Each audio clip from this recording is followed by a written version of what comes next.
갈라디아서는 제가 지난주에도 말씀드린 것처럼 바울 선생님께서 쓰신 편지 중에 이제 초기에 쓰여진 편지였기 때문에 바울 선생님께서 편지를 쓰는 그 앞부분에 자신이 어떤 사람인가에 대해서 소개를 하는 글들이 많이 나옵니다. 특별히 오늘 우리가 읽는 1장 11절부터 24절까지는 자기를 소개하면서 또한 자기가 왜 이런 사역을 하는가에 대한 변론의 내용이라고 생각하시면 될 것 같습니다. 바울 선생님에 대해서는 여러분들이 잘 알고 계시지만 낯선 분들을 위해서 우리 바울 선생님이 어떻게 기독교인이 되었는지에 관해서 여러분들에게 말씀드리고자 합니다. 바울 선생님이 어떻게 기독교인이 되었는지는 사도행전에 보면 구체적으로 잘 나와 있는데요. 바울 선생님께서는 유대인이기는 하였지만 동시에 기독교인이십니다. 그런데 기독교인이 되기 이전에는 유대교 교인이었죠. 원래는 유대교 교인이었습니다. 그리고 유대교 교인 중에서도 그냥 유대교 교인이 아니라 바리새파 사람으로서 바리새파 안에서도 신망을 받았던 사람이었습니다. 그래서 바울 선생님은 자신이 가말리엘의 제자라고 이야기를 하는데, 가말리엘이라고 하는 사람이요, 유대인들이 자신들의 어떤 신앙의 족보를 갖다가 기록한 책, 미시나의 아보트라고 하는 책이 있는데, 이 아보트라고 하는 책에서 예수님 당시, 바울 당시에 신앙의 가장 대표적인 대랍비로 가말리엘이라고 하는 사람이 딱 이름이 나옵니다. 그 가말리엘의 제자가 바로 바울 선생님이었던 거죠. 그래서 바울 선생님께서는 율법을 지키는 것을 금과 옥조로 생각했습니다. 그래서 이 율법을 얼마나 정확하게 지키느냐, 잘 지키느냐, 이것을 가지고 한 사람의 인생을 평가하기도 했고, 또 스스로도 그 율법이라는 글자 안에 자신을 맞추어 가려고 노력을 했었습니다. 그런데 이렇게 율법 중심으로 생각하는 사람들의 입장에서는 기독교인들이 이해가 되지를 않는 거예요. 왜냐하면 기독교인들은 우리랑 똑같이 여호와 하나님을 섬긴다라고 말하면서도 율법에 기록되어 있는 남자들이 받아야 할 할례도 받지 않고, 또 음식 정결법도 지키지 않고, 그리고 성경에 나와 있는 주요한 절기들도 지키지 않고, 하나님을 섬긴다고 하지만 실질적으로 율법에서 엄격하게 지키는 것들이 몇 없는 겁니다. 그런데에다가 예수 그리스도, 그분을 하나님의 아들, 또 하나님이 인간의 몸을 입고 이 땅에 오신 하나님이다 라고 말하니, 기독교인들은 일종의 유대교인의 입장에서는 신성 모독을 하는 사람들이다 라고 생각할 수 있지 않겠습니까?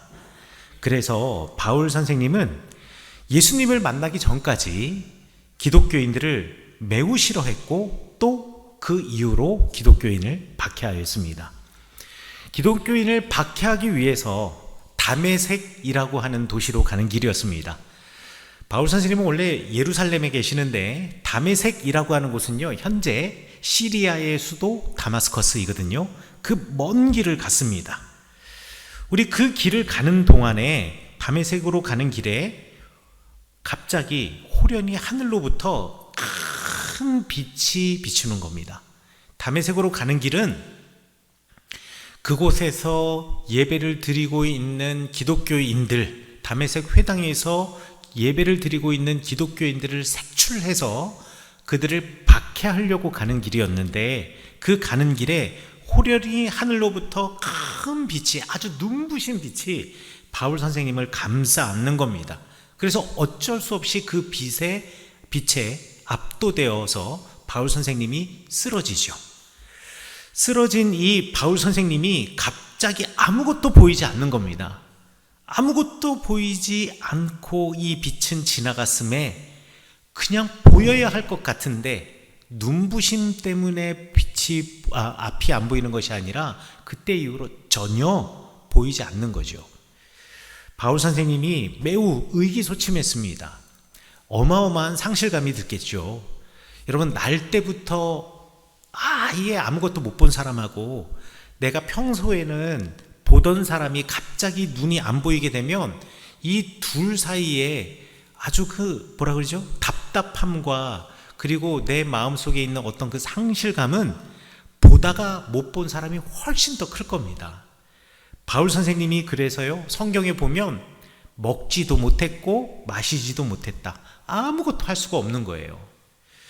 그런데 놀라운 사실은요, 바울 선생님이 그 길을 혼자 가신 것이 아닙니다. 그 기독교인들을 박해하기 위해서 수많은 사람들과 함께 그 길을 갔거든요. 그런데 그 빛을 바울 선생님만 보신 거예요. 홀로 가는 길도 아니었는데 아무도 이런 경험, 이런 빛을 본 적이 없는 겁니다. 다만 바울 선생님만 이 빛을 보셨다는 겁니다. 알고 보면 신앙생활이 그런 것 같습니다. 신앙생활은요, 설명이 불가능한 것들이 많아요. 분명히 하나님을 만났는데 이걸 어떻게 표현할 수 없는 것들이 있잖아요. 성경에 보면 바울 선생님이 하나님을 만나는 이 모습만 있는 것이 아니라 시내산에서 모세가 하나님을 만날 때도 그랬습니다. 광야 한가운데 떨기나무가 있는데 떨기나무가 막 불타고 있거든요. 그런데 불길은 막 오르고 있는데 나무는 하나도 타고 있지 않는 거.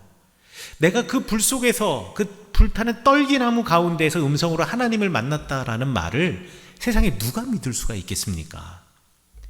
여러분들도 하나님을 경험하는데 무언가가 있을 겁니다.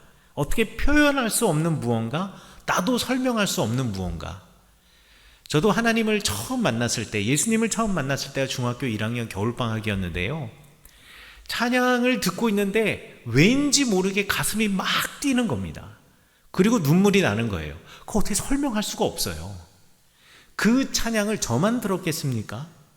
아니, 그 찬양을 듣는 사람이 대한민국에 수많은 사람들이 있는데 왜 하필 그 시간에 그 자리에서 그 찬양을 듣는데 제 마음이 뜨거워지는지, 이거는요, 저는 경험하긴 했지만 여러분에게 도무지 설명할 수 없는 겁니다. 그래서 기독교는 기적의 종교입니다. 설명할 수 없는 신비의 종교입니다. 기독교는요, 신비입니다. 여러분들이 하나님을 만나는 것은 신비입니다. 그때 바울 선생님께서요, 다메섹의 유다라는 집에서 자신의 몸을 추스리고 계셨습니다. 그때 바울 선생님에게 환상으로 예수님께서 바울 선생님을 만나 주셨습니다. 바울을 만나고 아나니아라고 하는 사람이 곧 찾아올 텐데 그 사람이 내 눈을 뜨게 해줄 거라라는 약속을 듣습니다. 그리고 예수님께서요, 또 환상 중에 기도하고 있는 아나니아를 찾아갔습니다. 그리고는 이렇게 말하죠. 아나니아야, 유다라는 집과 거리에 가면 유다라고 하는 사람이 있는데 그 사람이 집에 다소 출신의 바울이라고 하는 사람이 있다. 그런데 그가 눈이 보이지 않는 사람이다. 내가 그 사람에게 가서 눈을 뜨게 해주어라. 다시 빛을 보게 해주어라. 그에게 이미 내가 가서 눈을 뜨게 할 것을 환상 중에 내가 벌써 말해주고 보여주었다. 그런데요, 아나니아는 바울에게 가는 게 너무 싫었습니다. 왜냐하면 아나니아는 이미 바울을 알고 있었거든요. 아나니아는 그 다메섹의 기독교인들 중에 지도자였습니다. 그런데 자기를 박해하려고 오는 유대인들을 왜 몰랐겠습니까? 그리고 이 바울이 예루살렘에서 얼마나 큰 해를 끼쳤는지 이미 아나니아는 알고 있었습니다. 초대교회 지도자 중에 스데반이라고 하는 사람이 있었는데 이 스데반이라고 하는 사람이 유대 교인들의 모함으로 돌에 맞아 죽었습니다. 돌에 맞아 죽이는 처형을 당한 거죠. 그런데 그때 그 자리에 바울이 있었습니다. 비록 바울은 직접 돌을 손에 잡고 던져 죽이지는 않았지만 그렇게 돌 던지는 사람들의 옷가지를 맡아서 보관하던 사람이 바울이었거든요. 그러니 아나니아는 바울이 우리 초대교회, 처음 교회 예루살렘 교회의 리더 중에 하나였던 스데반을 죽이는데 동참했던 사람이라는 것을 이미 알고 있었고, 그리고 바울과 수많은 사람들이 함께 온다라는 이야기를 듣고 아마 두려웠을지도 모릅니다. 그런데 그 바울이 지금 빛을 보고 앞이 안 보이게 되었거든요. 어찌 보면 아나니아의 입장에서는 천벌을 받은 거고, 그 사람이 쌤통일 수도 있을 겁니다. 그런데 예수님께서 그 사람에게 가가지고 기도해주고 그리고 눈을 뜨게 해주라고 하니 아나니아가 좋을 리가 있을까요? 아나니아는 너무 싫었습니다. 그런데 그런 아나니아에게 예수님께서 이렇게 말씀하시죠. 그가 바로 하나님이 선택한, 내가 선택한 그릇이다. 그는 내가 선택한 그릇이다.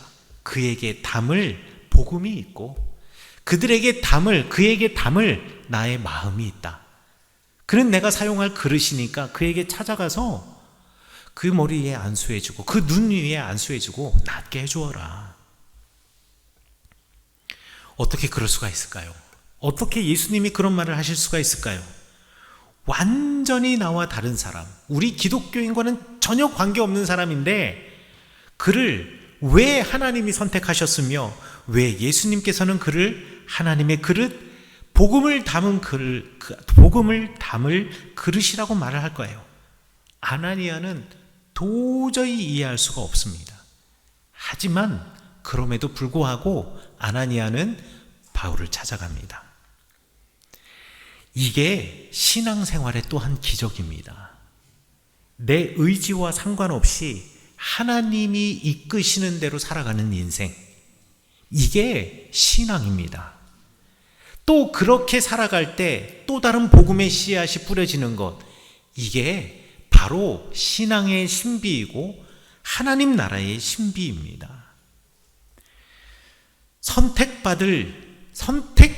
바울이 또 선택받았다라는 것도 또 기독교의 신비이기도 합니다. 왜요? 바울이 지금까지 하나님을 위해서 뭐 한 게 하나도 없어요. 예수님을 위해서 한 게 하나도 없어요.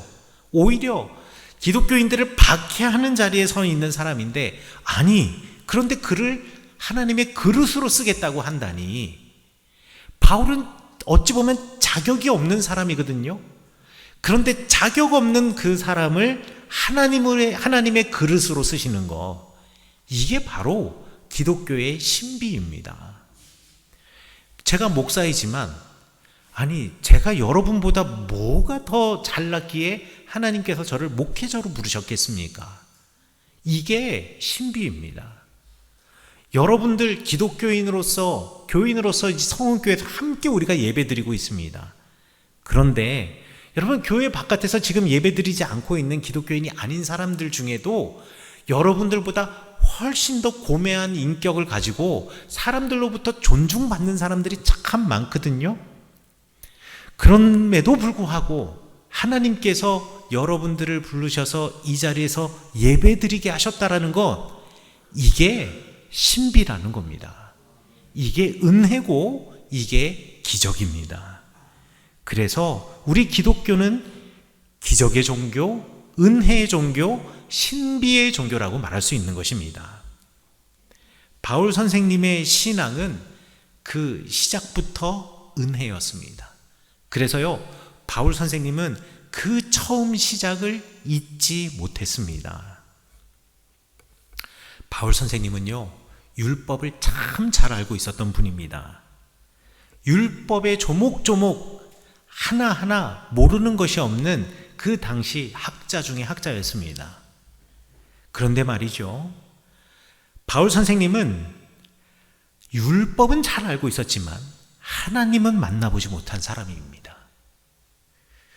율법을 가지고 있지만 하나님을 알지 못하는 사람의 삶은 어떤지 아십니까? 바울 선생님을 보면 압니다. 기독교인들을 박해하고 스데반을 죽음에 이르게 하는 일에 동조하는 일. 하나님은 생명을 창조하시고 살리시는 하나님이신데, 오히려 율법의 글자는 알지만 하나님을 만나보지 못한 사람은요, 그 글자를 가지고 사람들을 해치는 데 사용한다라는 겁니다.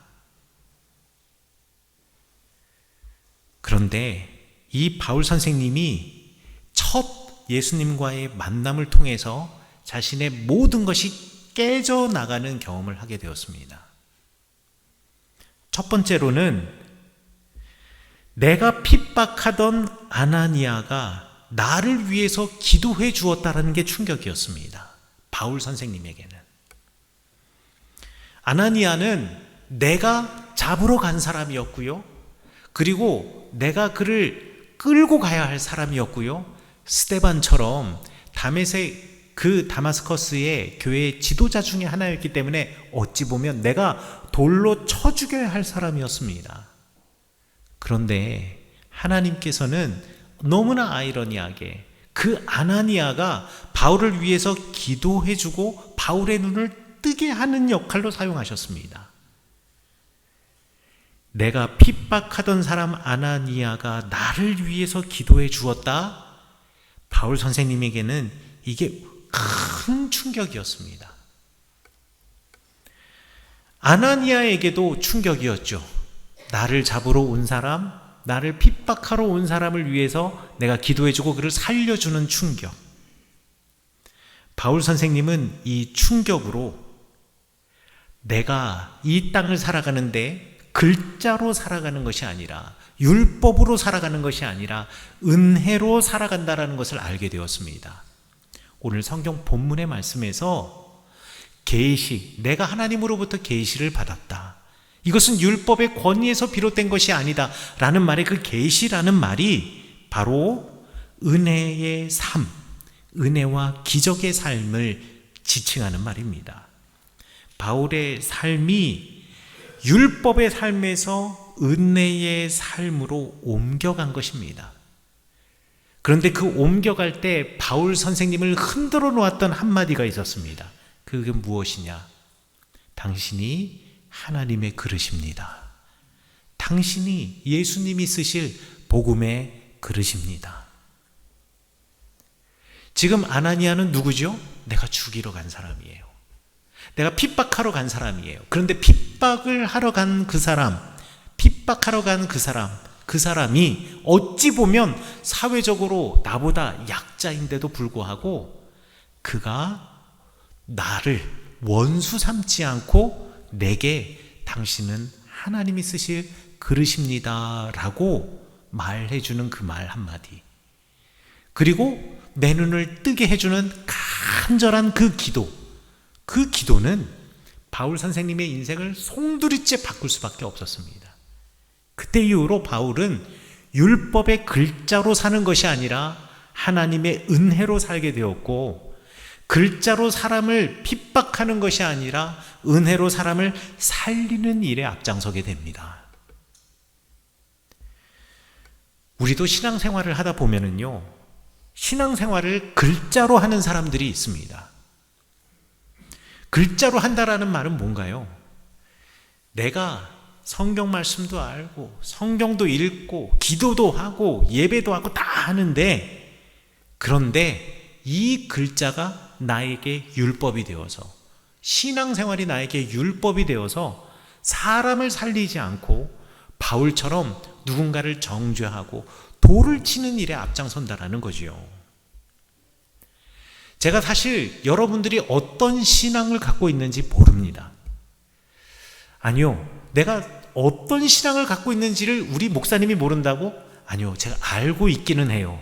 하지만 제가 알고 있는 것은 여러분들이 교회에서 저에게 보여주신 모습뿐입니다. 그리고 저를 만날 때 저에게 말씀해 주시는 그 말씀, 그것뿐입니다. 그것 외에 저를 만나는 시간보다 더 많은 시간을 여러분들은 교회 바깥에서 살아가십니다. 전체 여러분의 인생을 100이라고 하면 저와 만나는 시간은 그 인생의 한 5나 10밖에 되질 않고, 나머지 90은 제가 알지 못하는 여러분의 삶의 자리에서 여러분들 살아가시면서 여러분의 신앙을 사람들에게 보여주십니다. 그런데 여러분들이 어떻게 살아가고 있는지 저는 모릅니다. 그 90을 제가 알 수가 없죠. 항상 저를 만날 때는 가장 아름다운 모습으로 만나세요. 가장 아름다운 옷, 깨끗한 옷 입고 오시고요. 그리고 평소에 쓰시지 않는 나긋나긋한 언어로 저에게 말씀해 주세요. 심지어는 화가 나 있어도 저한테 화냈다라는 것을 티내지 않으시면서 말씀하세요. 그래서 저는 여러분들을 알지만 여러분들을 몰라요. 그렇기 때문에 여러분들이 신앙생활을 글자로 하시는 분인지 아닌지 제가 알 수는 없습니다만, 내가 신앙을 글자로 하고 있는 사람인가 한번 우리가 점검해 볼 필요가 있습니다. 신앙을 글자로 하는 사람은요, 타인에 대한 공감이 없습니다. 나의 삶의 테두리, 내 신앙의 테두리 바깥에 있는 사람의 삶에 대해서, 그리고 그의 인생에 대해서 공감해 주지를 않아요. 그리고 지나치게 자기 중심으로 살아가요. 그리고 자기 중심으로 판단을 합니다. 성경 말씀에 보면은요, 안식일에 손 마른 사람을 예수님께서 고쳐주시거든요. 근데 그 자리에 있던 바리새인들이 뭐라 그러시는지 아십니까? 아이고, 손이 장애가 있어서 너무나 힘들었을 텐데 예수님께서 고쳐주셔서 이제 그 손을 마음껏 쓰게 되었으니 얼마나 행복해 라고 축하해 주지 않고요, 안식일인데 지금 이거 예수님이 고쳐주셨다라는 것은 예수님이 일을 했다라는 얘기 아닌가? 안식일에는 일하지 말라 그랬는데 어떻게 예수님이 일을 할 수가 있는 거지? 라면서 예수님을 공격합니다. 이게 딱 신앙생활을 글자로 하는 사람들의 모습입니다. 율법의 이름으로, 성경의 이름으로, 신앙의 이름으로 배타주의자가 되는 거죠. 이런 사람들은요, 늘 다른 사람을 지적하거나 그리고 어떤 일에 대해서 부정적입니다. 이건 이래서 안 돼, 이건 저래서 안 돼. 불평도 많아요. 이건 이래서 불평이고 저러고 그러고, 저 사람은 저래서 안 되고 저 사람도 안 되고. 혹시 내가 늘 누군가 이야기를 하는데 내 이야기 하지 않고 다른 사람, 여기 없는 삼자의 이야기를 하고 있거나, 또는 내가 무슨 이야기를 하는데 늘 감사하고 행복하고 즐겁고, 또는 힘든 일이 있을 때 용기를 북돋아 주거나 이런 이야기가 아니라 누군가를 흉보는 이야기하고 있다고 한다면, 여러분, 우리는 신앙생활을 글자로 하는 사람들입니다. 딱 바울이죠. 율법을 보니 그 사람은 이거 안 돼. 율법으로 보니 이 사람은 돌로 쳐 죽여야 하는 형벌을 받아야 될 사람이야. 율법으로 보니 그는 부정한 사람이라서 우리 공동체에서 밀어낼 사람이야. 딱 글자로 신앙생활을 하는 사람의 모습입니다. 바울 선생님은 유대교 조상들의 전통을 매우 열심히 배우고 지켰지만 다메섹 도상에서 예수님을 만난 후에 그 모든 것이 복음의 핵심이 아니다, 그것이 하나님의 마음이 아니다라는 것을 알게 되었습니다. 율법은 소중한 겁니다. 율법은 정말 지켜야 할 겁니다. 하지만 율법이 다른 사람을 베는 칼이 되어서는 안 됩니다. 율법은 그저 우리 신앙의 삶의 울타리가 되어서 우리를 지켜주는 울타리가 되어야지, 그것이 창이 되고 칼이 되면 안 되거든요. 그러면 신앙생활은 어떻게 해야 되느냐? 신앙생활은 글자로 하는 것이 아니라 말과 삶으로 하는 것입니다. 예수님의 복음은 울타리를 치는 것이 아니라 울타리를 뛰어넘는 것이고, 그리고 보호가 필요한 사람들에게 기꺼이 내가 울타리가 되어주는 것, 이게 복음입니다. 이것이 바로 바울 선생님이 말한 그리스도의 삶을 따라가는 삶의 모습인 거지요. 이런 사람들은요, 불평이 아니라 긍정의 언어로 사람들을 살립니다. 용기를 북돋아주고 또 작은 것에 감사하고 그를 칭찬해 주는 거지요. 바울 선생님이 얼마나 충격적이었겠습니까? 아나니아를 만났는데 이 아나니아라는 사람이 내게 와서 내 뒤통수라도 한 대 치거나, 내지는 그거 봐라, 너 쌤통이다, 너 벌 받은 거다, 이렇게 할 것 같은데, 아니요, 그런 말 하나도 하지 않고 예수님이 그러셨어요. 예수님이 환상 중에서 제게 말씀하셨어요. 비록 당신이 지금 아픔 보이지 않으나 당신이 하나님이 쓰실 그릇이래요. 제가 그래서 기도해드립니다. 그리고 눈을 뜨지 않았겠습니까? 우리의 신앙생활, 글자가 아니라 말과 삶으로 하는 사람은 불평이 아니라 긍정의 언어로 감사하고 칭찬하는 언어들을 쏟아 놓습니다. 그러면 여러분은 글자로 신앙생활을 하시는 분이십니까? 아니면 말과 삶으로 신앙생활을 하시는 분이십니까? 오늘 성경 본문 말씀에서 바울 선생님은 글자로 신앙생활을 하는 율법주의자들은 내가 권위 있다라는 것을 누구에게 알리기 위해서, 내 가치를 높이기 위해서 말이죠. 난 누구 알아? 내가 가말리엘의 제자잖아. 내가 가말리엘과 식사도 했잖아. 내가 가말리엘 전화번호도 알고 있잖아. 너 가말리엘 만나고 싶다고? 내 전화 한번 해볼게.